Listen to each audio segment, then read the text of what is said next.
జనగామ ఉస్నాబాద్కి వెళ్ళేటువంటి రహదారిలో మార్గమధ్యం గానుపాడు దగ్గర మనకు వాగు ఉంటుంది. ఈ వాగు 2023 సంవత్సరంలో ప్రారంభించడం జరిగింది. అప్పుడున్నటువంటి ముత్తిరెడ్డి గారు ఈ వాగును ప్రారంభించి దాదాపు 9 నెలల్లో పూర్తి చేయాల్సినటువంటి ఏదైతే బ్రిడ్జ్ ఉందో దాదాపు 2 సంవత్సరాల నుంచి పెండింగ్లో ఉండడం వల్ల ఇక్కడ ఈ ప్రాంతంలో ఈ రహదారి మీద వెళ్ళేటువంటి ప్రజలు చాలా అవస్థలు ఎదుర్కొంటున్న పరిస్థితులు ఉన్నాయి. ఇక్కడ మొత్తం వర్షాకాలంలో భారీ వర్షాలతోటి వచ్చినప్పుడు ఏదో తాత్కాలికంగా వేస్తే అది మొత్తం కొట్టుకుపోతున్న పరిస్థితి ఉంది. దాంతో రాకపోకల ఇబ్బందితోటి గానుపాడు గ్రామం లోపల నుంచి వచ్చినప్పుడు ఆ గ్రామంలో చిన్న చిన్న పిల్లలు ఉంటారు, వృద్ధులు ఉంటారు, మహిళలు ఉంటారు, అన్ని వర్గాల ప్రజలకు చాలా ఇబ్బందులు ఎదుర్కొంటున్న పరిస్థితులు ఉంది.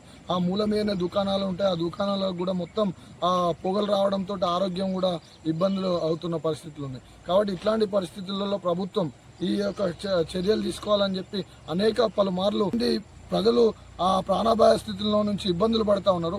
అనేక సార్లు ఈ ప్రాంతంలో వాహనాలకి బోల్తపడ్డాయి, గుంతలా పడ్డాయి, ఇక్కడ ప్రాణాలు కోల్పోయారు. అయినా కూడా ప్రభుత్వానికి చిత్తశుద్ధి లేదు.